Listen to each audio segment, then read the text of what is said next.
Coucou, c'est Cédric. Alors cette semaine, il se passe quelque chose d'énorme sur les minières. Ça y est, l'indice est lancé. On va accélérer la hausse sur l'indice des minières.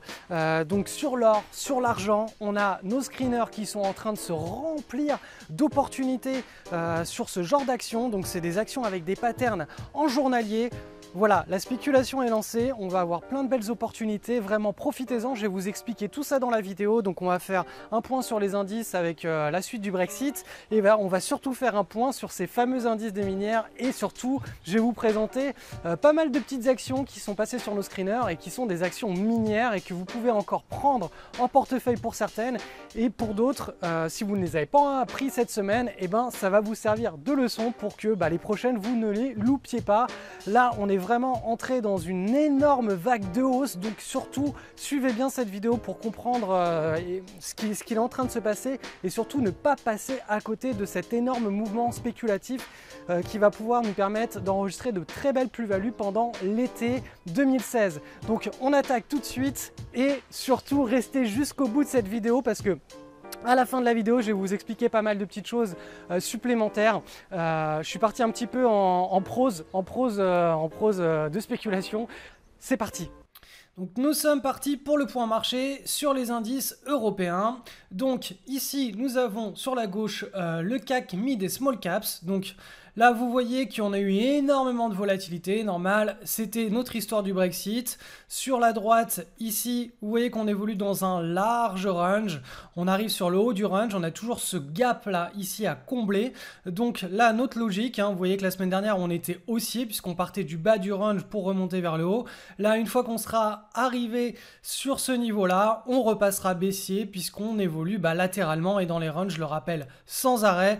On achète les supports et on vend les résistances.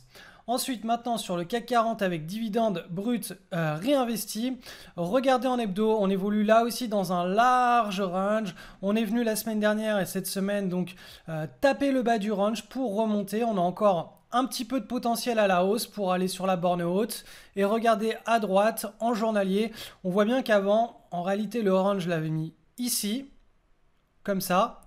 Et suite au Brexit, vu qu'il y a eu tout simplement un regain de volatilité, le range a été déplacé un petit peu plus bas. Donc, comme je vous l'ai expliqué la semaine dernière, quand on est dans un range, on anticipe un rebond, donc en achetant les supports et en vendant les résistances. Et la résistance, elle est ici, première résistance, comblement du gap. Et la deuxième résistance, elle est un tout petit peu plus haut.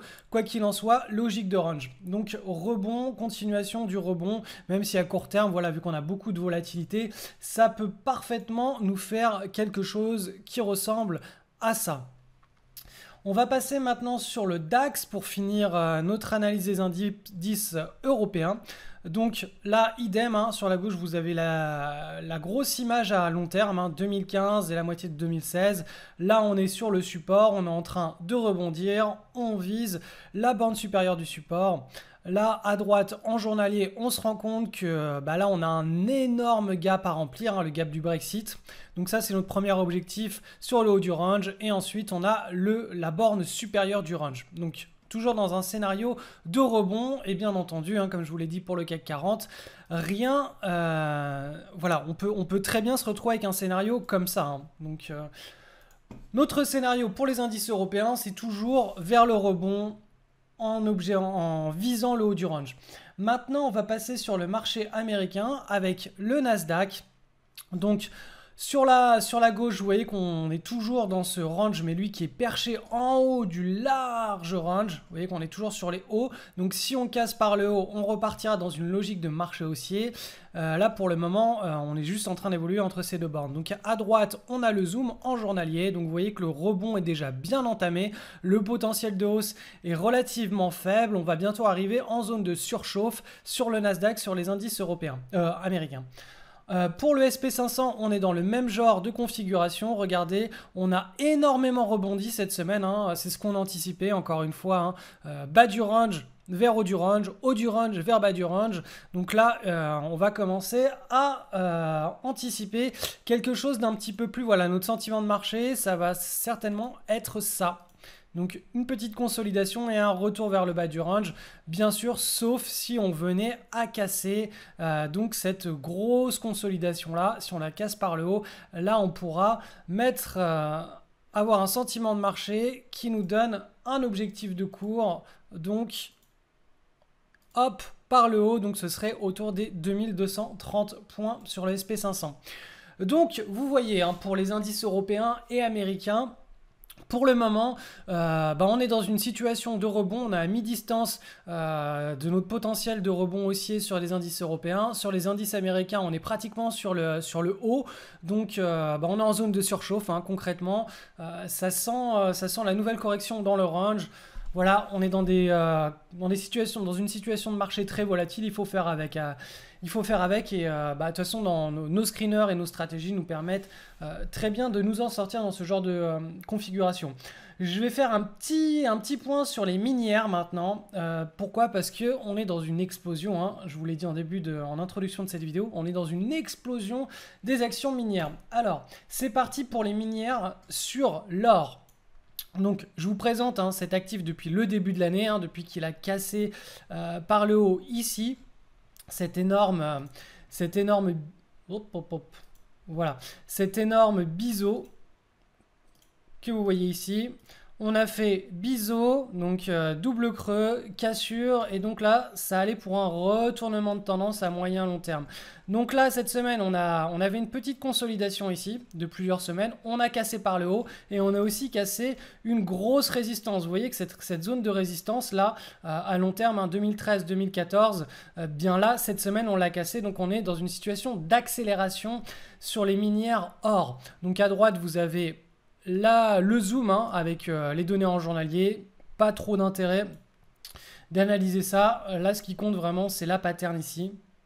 Donc, je vous la trace, c'est une petite tasse éance qui vient d'être cassée. Donc maintenant, pour les minières sur l'argent, donc ça je ne vous l'avais pas présenté, mais on est exactement dans le même genre de configuration. Donc regardez, on a un beau biseau long terme ici. Donc c'est 2013, 2014, 2015, boum, on a cassé par le haut. Là on avait la première consolidation, voilà, un petit peu plus long terme, puisqu'elle s'est développée à partir du mois de mai et elle a mis tout le mois de mai et pratiquement tout le mois de juin. Là on a eu la cassure par le haut.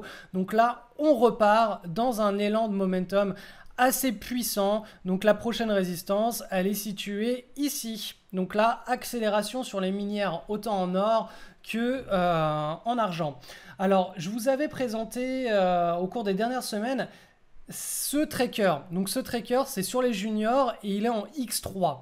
Alors j'ai reçu un email qui me disait: mais Cédric, pourquoi est-ce que tu nous présentes le tracker en X3 sur les juniors alors qu'il y a ce tracker-là qui reproduit fidèlement, donc sans effet de levier, l'indice des minières juniors. Effectivement, j'avais pas tout simplement pas fait la recherche, donc il est normal que le tracker en X3, il ait plus de volatilité que quand justement les minières juniors montent. Par exemple de 6%, sur ce tracker-là, on monte de 18%. On fait 3 fois plus à la hausse et 3 fois plus aussi à la baisse.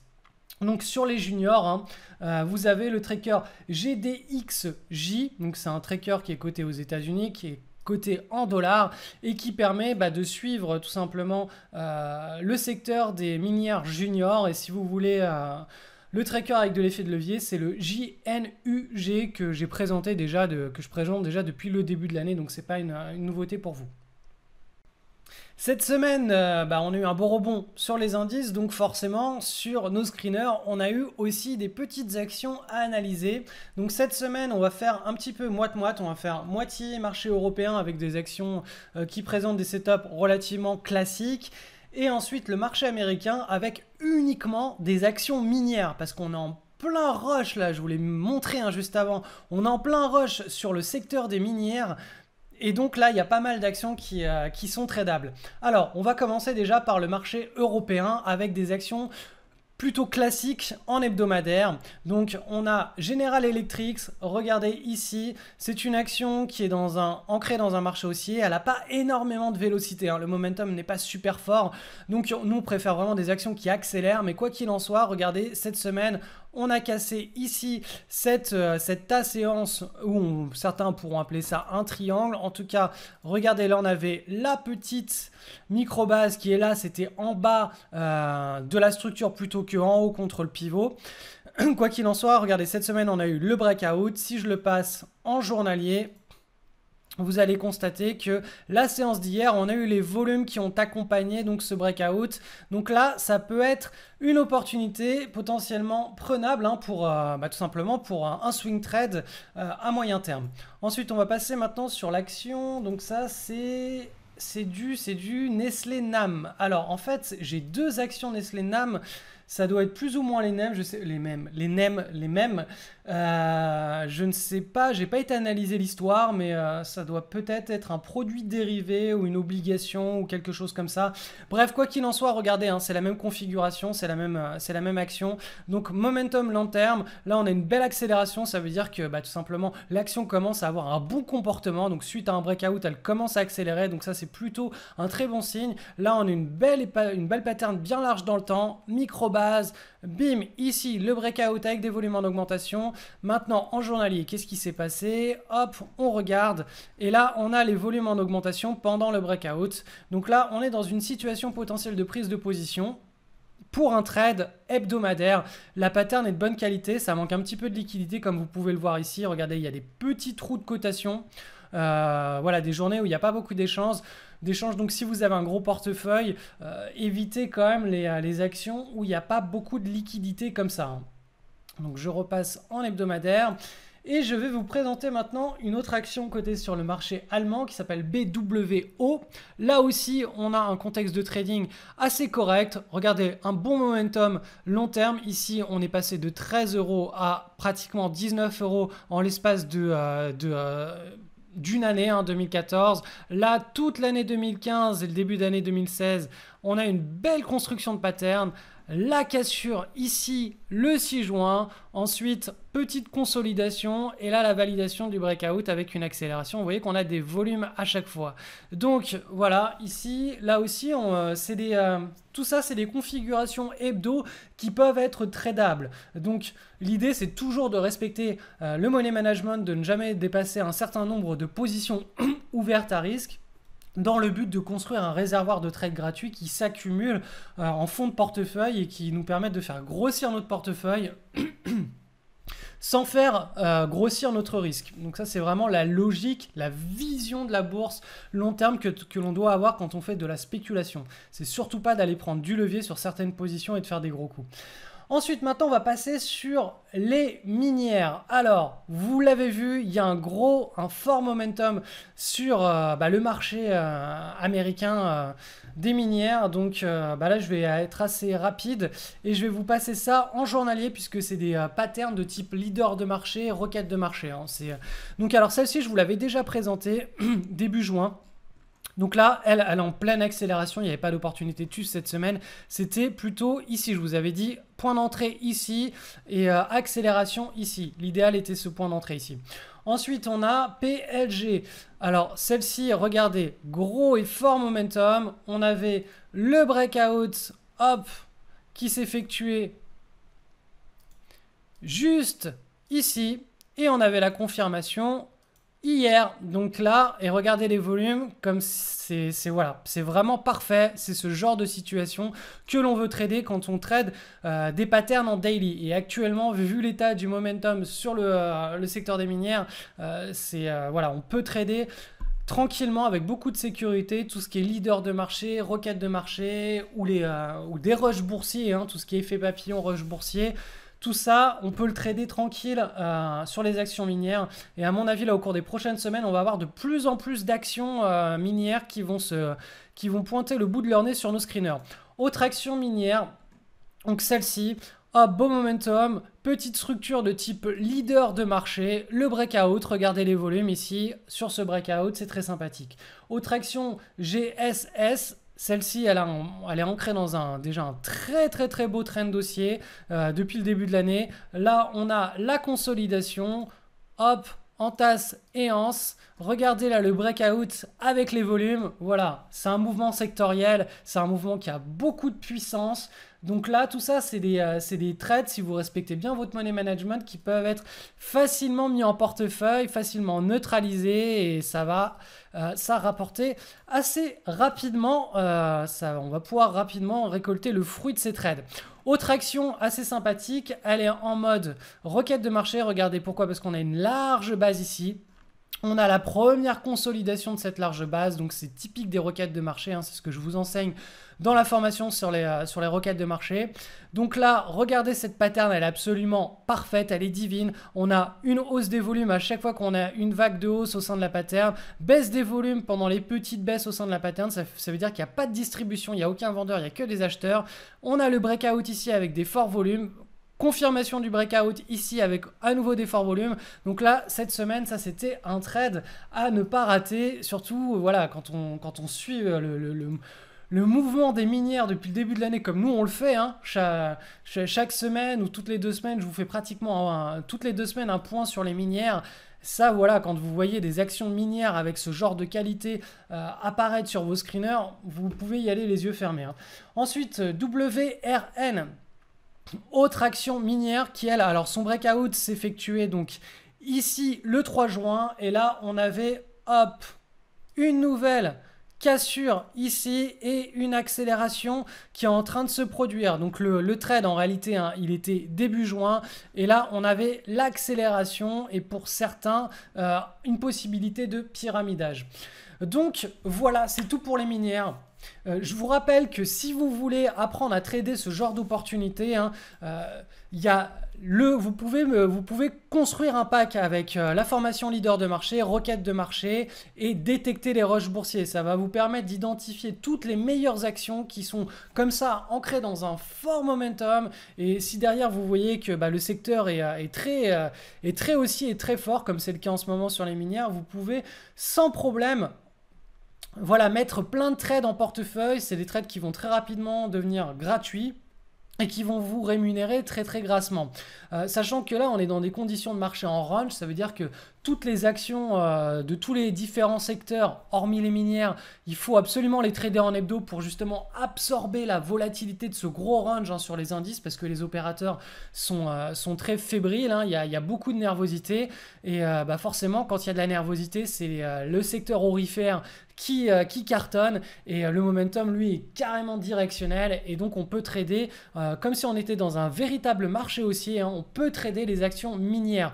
Donc lancez vos screeners, profitez-en. Le marché à screener, hein, pour détecter toutes ces opportunités de minières, c'est l'Amex. Amex côté, donc c'est le marché américain qui va prendre en compte tous les traders et surtout toutes les actions de type matière première, donc tout ce qui est actions minières, tout ce qui est actions sur les énergies, hein, sur le gaz naturel, sur le pétrole, etc. C'est le marché Amex. C'est là-dessus que sont cotées toutes les entreprises qui sont reliées au secteur des matières premières. Donc, lancez vos screeners sur le Amex. Si vous avez un courtier français, dommage, ouvrez un compte chez Interactive Brokers, où il y en a d'autres qui permettent de trader les actions à travers le monde sans frais de courtage, avec des frais de courtage qui sont ridicules. Donc Interactive Brokers, il y a aussi Lynx. Ouvrez un compte chez un de ces 2 courtiers, vous allez avoir accès à tous les produits du monde, toutes les actions du monde à des frais qui sont absolument ridicules, et vous allez pouvoir profiter de l'énorme mouvement là qui est en train de se mettre en place sur le secteur des minières.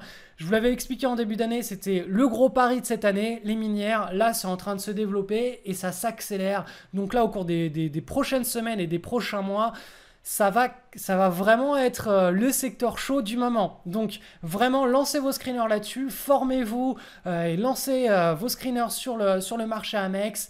Il y a leader de marché, requête de marché et détecter les rushs boursiers. Je vous mets un lien avec le pack juste en dessous de cette vidéo. Vous avez moins 30%, vous allez pouvoir commander ce pack et vous former là-dessus. Et si vous avez des questions ou si vous voulez complémenter votre formation parce que vous avez déjà certaines formations et pas d'autres, n'hésitez pas à m'envoyer un email et je vous réenverrai un lien avec le pack de votre choix et avec moins 30% dessus. Je vous souhaite une excellente semaine sur les marchés. Profitez vraiment de ce mouvement sur les minières. Ça arrive assez rarement et en plus, c'est un secteur où il y a beaucoup de bonne volatilité. Donc, c'est une volatilité qui se déploie du côté positif de la tendance, hein. Donc, c'est vraiment le moment d'en profiter.